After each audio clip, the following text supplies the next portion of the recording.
Hi guys, today I'm doing my November wrap up. I feel like generally it was quite a successful reading wrap up. Yeah, so let's get cracking into it.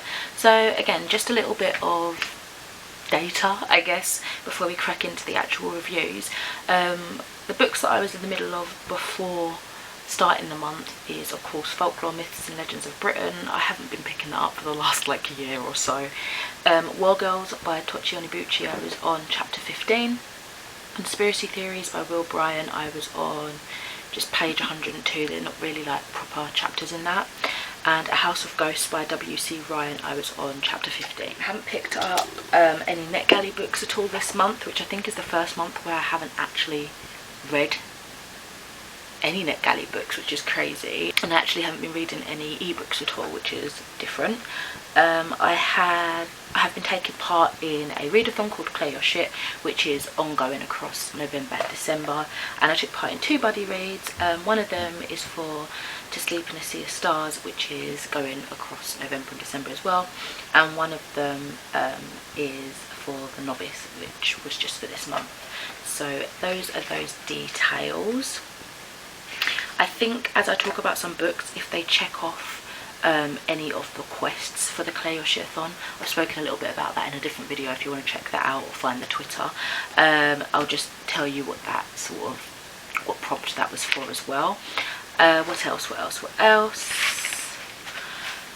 General stats of the type of books. I read 1 library loan, I read 5 backlist books, 2 new releases, 4 recently hauled.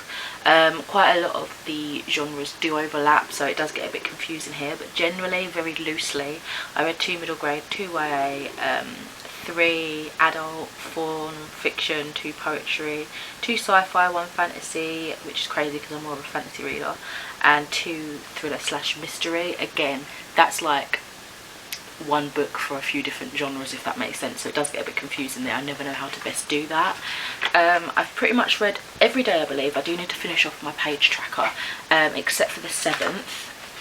And as I say, I've not read any ebooks. It was all physical books or 1 audio book as well.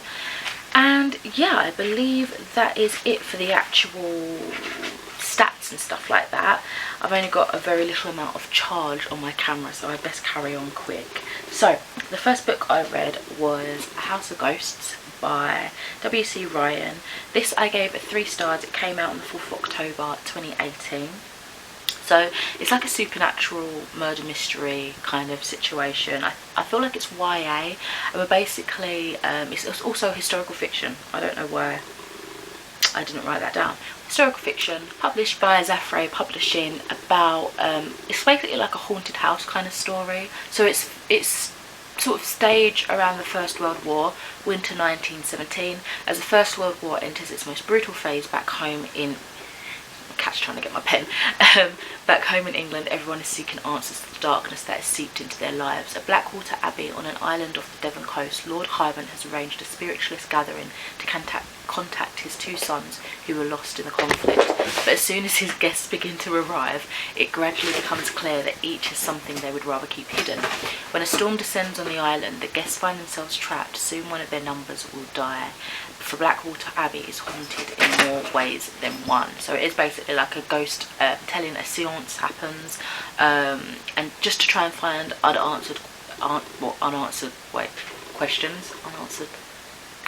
answers for like what's happening in the war, like the disappearances of loved ones and stuff when they've like lost in action sort of thing. Yeah, as I say, I liked it. It was a 3-star. It was just generally okay.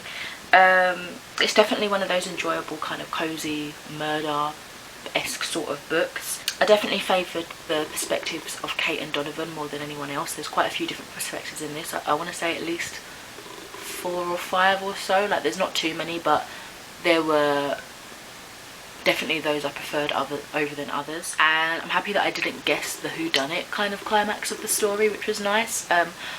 It's kind of different depending on the book. I don't read a lot of murder mysteries, but depending on the book, sometimes it is satisfying to guess it before the end, but I think the fun is trying to figure out the outcome, and I guess it still is kind of satisfying when you don't get it, like, and then you go back and you realise like the different connections maybe. Oh, what's happening to my voice? I will say though, it took me a little while to get into. I wasn't really sure like the age range of it, and I wasn't like the pacing and everything, I wasn't entirely sure of to begin with, but once I just took like a half an hour, 40 minutes and proper stuck myself in for a little bit, I got into the flow of it a bit more. So yeah, that's 3 stars. Then I finally finished War Girls by Tochi Onibuchi. I feel like I've been reading this for like 2 months or so. This was definitely more of a slower process for me. This one I gave it 3 stars. It released on the 15th of October 2019. It's sci-fi, published by Razorbill. So this is an author I've been interested in trying a little bit more of. Since I've heard more about Beasts Made of Night, I really want to try that one, and I've also got Riot Baby on my like tablet to read as well. So this is basically marketed as a post-apocalyptic Nigeria, war-torn, like civil war going on there. So it has got a lot of basis in history, and there's a lot of information that you might need to look up whilst reading it if you're not familiar with that event. And it's also about the relationship between 2 sisters who have been torn apart during this war, trying to find each other.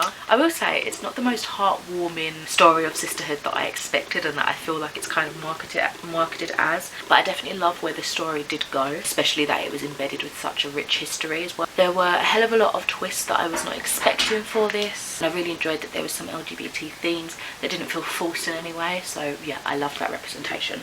I will say though, there felt like there were quite a lot of opportunities where it could have been wrapped up satisfyingly, but then just dragged on, if that made sense. Sometimes I found myself struggling where it felt like too action-packed, especially when it came to Onyi's passages and perspective, that it ended up making me quite confused and lost as to what was happening. I think there was just too much kind of going on for my brain to really properly process at times, but sometimes I'd have to just slow it down, read over the passage again and kind of try and take it little bit by little bit. But yeah, I am definitely intrigued to try some more of this author's work. It definitely was a very interesting read. Next up, I finished Conspiracy Theories. I think it's by Will Bryan, but I'm not entirely sure. It's like one of those just like coffee table sort of books. It doesn't have a very specific author, but I think that's who I sort of found online that wrote it or contributed it or edited it or whatever.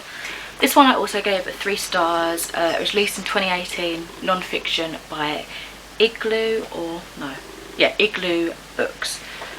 Why did I spell Igloo? Okay, no, that is a G. I was like, oh, that doesn't look like Igloo.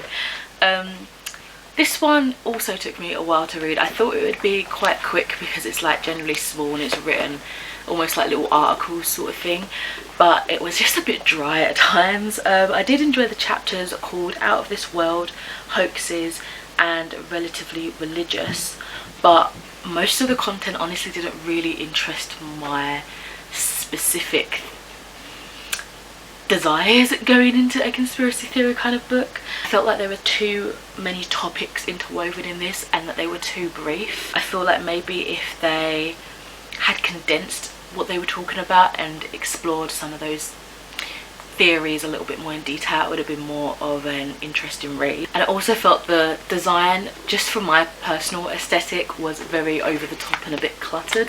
Like at first I was like, that was pretty cool, like I like all the pictures and text and stuff, but they've got like these massive stamps over it saying confidential and denied, and like there's some pages where they've got like massive highlighters, and it's just a little bit too busy for my eyes. So yeah, it was just a bit of an interesting one. I've got another book like this called, I think it's like, what was it? It's about like horror, supernatural stuff, so I don't know when I'll get to that because it's probably going to be a similar experience to this, I think. Then I read another like non-fiction sort of book, and this one's more about like environment and stuff, and that is No One Is Too Small to Make a Difference by Greta Thunberg. This one came out on the 30th of May 2019. This is the new expanded edition. I'm not too sure where the expansion is. I guess it's like an extra speech or something. I gave this a 4 stars. As I say, non-fiction environmental, published by Penguin, very, very tiny book. It's basically a collection of speeches and talks that Greta has done over the past couple of years. It's very powerful, definitely a lot of important information and very inspiring to read, especially coming from somebody so young. But I do feel like it became like, reading it in this format, it became very repetitive, because a lot of the basis of what she was saying obviously is about global warming and climate change and stuff, which is very obviously important, but I think reading it back to back like this, it was just too repetitive. Yeah, it just doesn't quite work for a reading experience, but generally like the information spoken about and being delivered was very important and inspiring, you know. Oh my gosh, the amount of times I've had to get up from this video. Elsa is cutting stuff up that she shouldn't be cutting stuff up, and oh my god, I'm trapped in, so I keep tripping up every time I get up. Okay, on to the next read of November. I've got this massive one. It's called I Am the Seed That Grew the Tree, by Fiona Waters and illustrated by Fran Preston Gannon. I gave this a 4 stars. It released in 2018. It's basically nature poetry, non-fiction, aimed at children.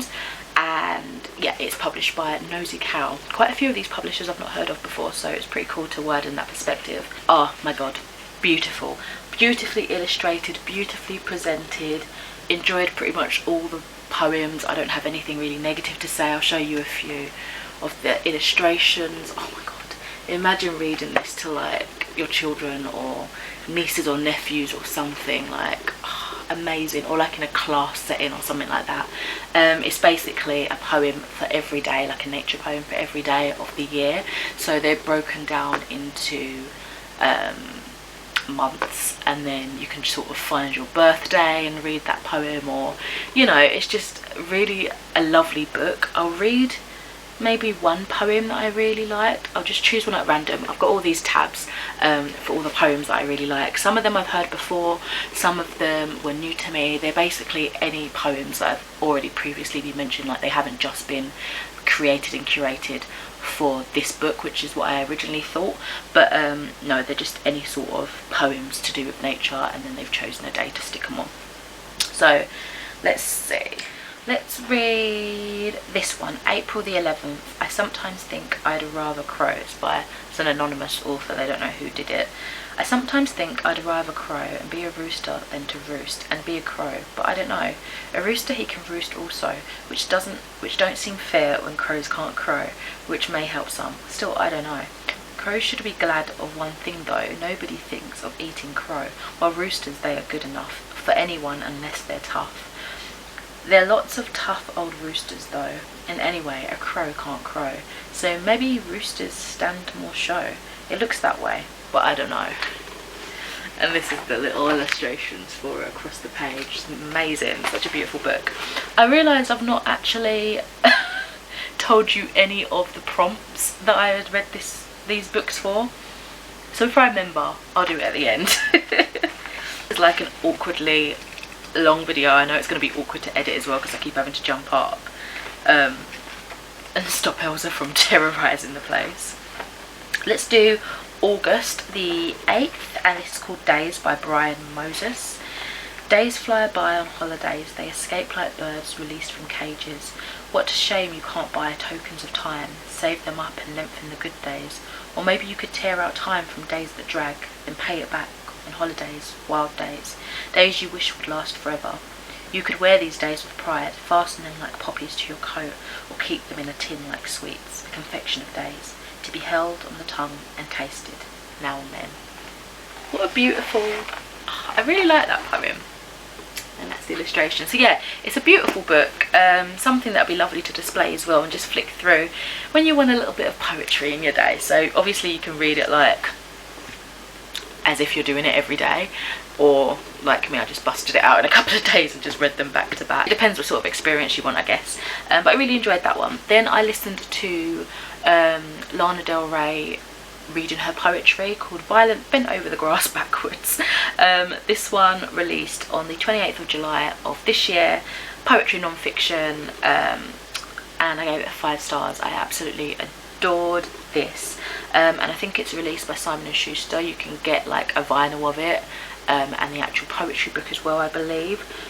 Delightful and mesmerising experience. I think especially listening to Lana's voice. I like her as a singer anyway. I think she's got a beautiful voice, but sort of the soft speaking of her just felt very ASMR tingly for my brain. Like I really enjoyed it. I felt so like relaxed after listening.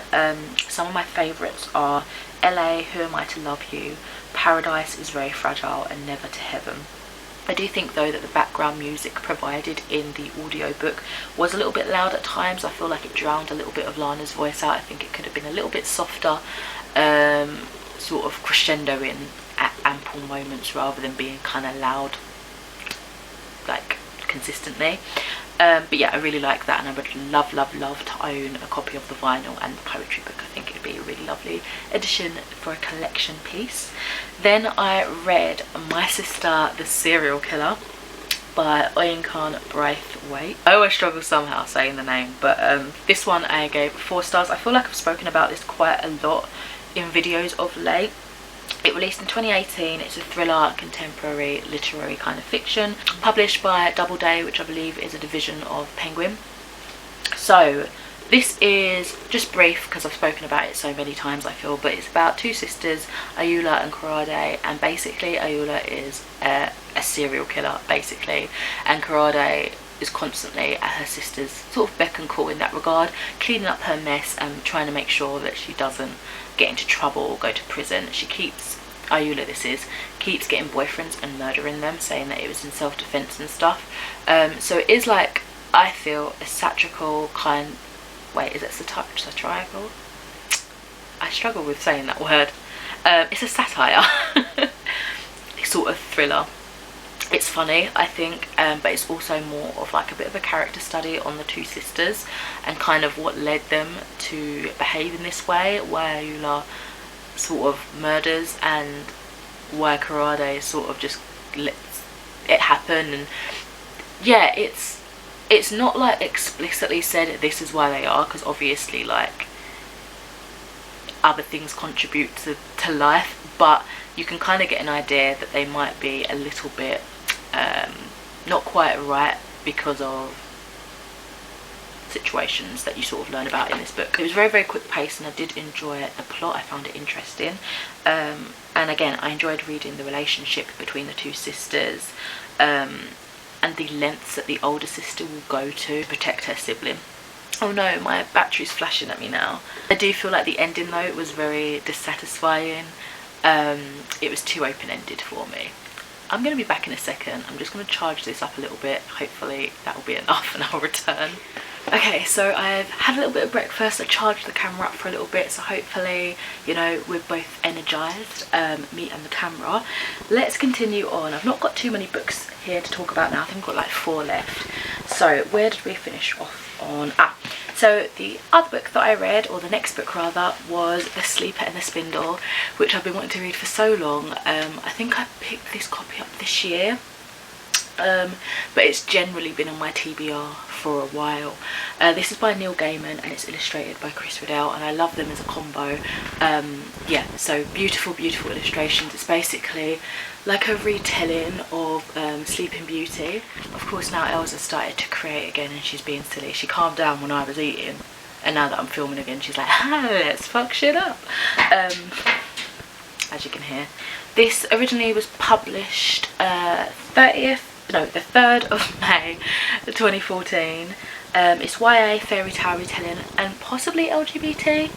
I'm not sure if that's fully confirmed. Obviously 2 women are kissing on the cover, but I don't know if it really goes into more depth than that. That there wasn't any much conversation on it. It was just sort of like nothing was discussed about it. It was just normal, which is cool. But yeah, and it's published by Bloomsbury. I did want to get the hardcover that I remember seeing when it first got released, but I mean this is still a really beautiful edition. So I was actually really surprised at how this story went. It was an interesting blend of fairy tale, like it wasn't just Sleeping Beauty, which I was excited for. When things were sort of in my head and I was like, hold on a minute, that wasn't in Sleeping Beauty, and I knew it was a retelling, so I just kind of carried on. And then when it clicked I was like, that's really clever. The illustrations, of course, absolutely stunning. I really took my time going over the pictures and looking, especially because a lot of the illustrations are like black and white with a lot of little details of like red, for example, so you really like get to explore the page and look at all the detail and pick up on things that's significant to that passage you're reading, which I loved to do. And yeah, it had a really interesting interpretation of the sleeping sickness that is in Sleeping Beauty. I liked where they went with that. I would have actually loved like a further exploration of the magic in this world and like the creatures and stuff like that. I know it is a very short story and it's a quick retelling, but I feel like if we was to go back and have some more like history and lore, that would be really cool. I feel like Neil Gaiman could really like get stuck into it. There are a few gaps in the story I feel like I would have really preferred to be filled, and just like with another book I read earlier on in the month, the ending was just a bit too open-ended for me. But that is The Sleeper and the Spindle. Okay, the next book I read was a new release, and that is The Midnight Library by Matt Haig, and this is the first book I've ever read by this author. I followed him on Twitter for quite a while, and I like what he talks about in terms of mental health and stuff, and I recently followed him on Instagram, and I was like, right, I need to read some of his books. So this is the first one I got to, and I'm so glad that it was. I gave it 5 stars. It released this year. It's like sci-fi fantasy, time travel. I think it's adult fiction, and it's published by Canongate. So trigger warnings for self-harm, but this is a story about a woman called Nora who finds herself in between life and death, and in that interpretation of the in-between, she finds herself at the Midnight Library. And the Midnight Library is basically this place where you're able to sort of try on lives you could have lived had you have made major or minor differences in your life, and you can sort of like test them out to see if you'd be happy in this way, how things would have gone this way. It was really interesting, and I was shocked at the levels where it went to. It was just mind-blowing, honestly. As I say, I gave it 5 stars. The concept itself was absolutely fascinating. I cannot believe how different I felt after reading this. I just felt like spoken to at my very deepest core. Like, it was amazing. I also enjoyed the really finer details. For example, the books in the library are green, and when it clicked to me that this is why this is green, I was like, wow, that is so freaking clever. So like the significance of the main character's name, and it's amazing, absolutely amazing. I've got a better review, I think, written down on Goodreads, so feel free to check that out, as with all my reviews, if you want, because sometimes I find that I can write it down better than I can speak. I get too excited and into my emotions. In terms of things that I feel could have been changed, maybe, I think it would have been perhaps more effective had it have been edited down a little bit shorter, as it did get a little bit repetitive, but in saying that, it was important what it was saying, if you know what I mean. I just feel like there could have been maybe fewer examples, for example like the shorter times that she was in different lives. That probably doesn't make much sense without context, but yeah, I think some of the experiences could have been removed, or I don't know, something just to make it a little less repetitive in that way. I realise I myself am becoming repetitive, so let's get on to the next book. The next one is one I had to make a listing for on Goodreads. It's a bit cheeky, it's not really like a proper book, but it is Disney's The Lion King. I got this when I went to West End, the Lyceum Theatre in London, and this is, I just said it was by Thomas Schmalscher, I don't know how to pronounce his name. He's the producer and president, but I couldn't find like actual authors, if that makes sense. It's just like produced by Disney, I guess. It's non-fiction, theatre and art sort of thing. This one was released February 2018, which is the year that I went to see the production. Just published by Walt Disney Records. So yeah, I absolutely loved this. It brought back so many amazing memories of the day when I went to see this. It actually made me fall in love with The Lion King, because beforehand I didn't really see the hype surrounding it. It just reminded me of that magical experience of seeing the show. It basically just gives a lot of behind the scenes kind of context, so that you can appreciate the finer details of it that much more. It's got some interviews with like key creators, so like music, design, director, that sort of thing. Beautiful double spread pages of photography are in this as well. You know, bits about the choreography. It's amazing. It's really lovely sort of memento for an amazing experience. So yeah, I did enjoy this one, 5 stars. And then the last book I read was my buddy read, and I read this with Deborah from Hills of Books on Instagram, and it's the second book in the Black Magician trilogy. And this is The Novice by Trudy Canavan. This one I gave a 4 out of 5 stars. I think we both enjoyed this a little bit more than the first book in this trilogy. The release was the 1st of July 2004, so it's a slightly older fantasy book. It's high fantasy and published by Orbit. So I've already sort of gone into a little bit about this world in my last wrap up, just because that was the month that I read the first book, and it's about this main character called Sania, who basically comes into the world of magic. She finds that she has these powers that she wasn't aware of, and unfortunately it's discovered in quite a destructive way. The guild, who are the magicians of this world and have quite a lot of power, they do this purge once a year to get rid of all the like miscreants and slum dwellers in the richer parts of the city, and they clear them out, and it's very detrimental to people that are trying to like make the most of their lives. And anyway, she's filled with rage and anger, and she throws a stone, and the intent that she puts behind it bursts through their field of protection magic and strikes a magician. So this obviously sends an alert to them that there's a rogue magician out there. You know, this is illegal. Any magician has to be registered with the guild, that sort of thing. You have to be part of the guild basically if you're magical abilities. But the thing is, they only have like people from the high houses in the guild, so they think that it's a rogue magician or something like that, but she's just like this, you know, slum girl that didn't know that she could do this, and she's on the run.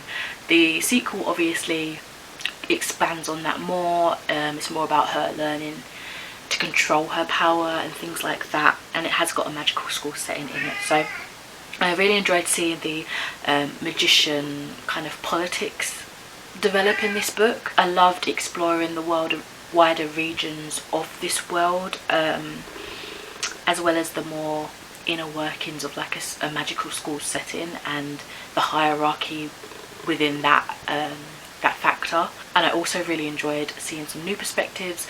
Again, this is like a multiple POV. There's about 4 or so characters that you see from their perspective, and it was cool to have a few new additions that we hadn't really got into their mind in the last book. I was though disappointed with the lack of input from Seri, who was kind of a major character, I would say, in the first book, and a major character for the development and safety of Sania. So it was a bit disappointing to see him not really feature in this one that much. Both me and my buddy read partner was expecting that as the politics of the Magicians Guild kind of came more to the forefront, we did think that their friendship would sort of take a bit of a backseat. Regan, a new character introduced in this book, is definitely a great love to hate character, but he still really pissed me off, so I was just angry whenever he was present. I just made me angry. And the general consideration of black magic is still very evasive. Like, I really thought in this book we would have got a little bit more first-hand knowledge about that, and we kind of do with different plot developments and stuff, but it's still not enough that I would have thought we would see second book in a trilogy, you know what I mean? So that is the last book. So I'm just going to quickly go back over to what prompt was fulfilled for which book. So The Lion King fulfilled the found family group. No One Is Too Small to Make a Difference was my scary book because it was about climate change and that frightens me. I Am the Seed That Grew the Tree was my most expensive book. House of Ghosts was a pretty cover. Let's see. My Sister the Serial Killer was Characters You Want to Fight. I want to fight Ayula because I don't understand why she does the things she does. Midnight Library was recommended / gifted. It was recommended, I just saw really good reviews for it. The Novice was a book with a map. War Girls was for my shiny cover / magical object, and a free choice was Conspiracy Theories. So I managed to complete 9 of the prompts, which is amazing. Really happy that I did that. And that's it for this video. Hopefully December is a good reading month as well. I would like to finish off strong. I am currently at think about 95 books that I've read. In the last video I said that I reached my goal, which was amazing, but I do really want to reach 100 before the end of the year, which is seeming possible, but you don't know how the month's going to curveball again, do you? But yeah, let me know what your favourite book and maybe least favourite book of the month was, and I shall speak to you in another video soon. Bye.